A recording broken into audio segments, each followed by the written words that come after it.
ভাই দিন আমার যে অবস্থা হইতাছে রে, এই যে যা কামাই সব শেষ হয়ে যাইতাছে, একটা টাকাও রাখতে পারতাছি না। তোর সংসারে উন্নতি হইব কেমনে? তুই যে এত টাকা কামাস, কোনো সময় তো কোনো গরিব দুঃখীর এক টাকাও দান করিস না। কেন ভাই, গরিব মানুষের দান করলে কি হয়? কি রে, তুই জানাস না? গরিব মানুষের টাকা পয়সা দান করলে আল্লাহ টাকা পয়সা রিজিক বাড়িয়ে দেয়। কিন্তু ভাই আমার কাছে আছে 5 টাকা, এই 5 টাকা আমি কারে দেবো?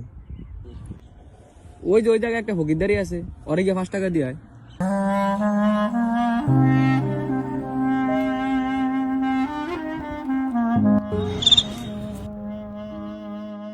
কিরে, তোর বাড়ি কো? কি? তুই ফকিরের কাছে ভিক্ষা চাস, তার উপর আবার বাড়ি নাই, তোর ভিক্ষা দিব কেডায়?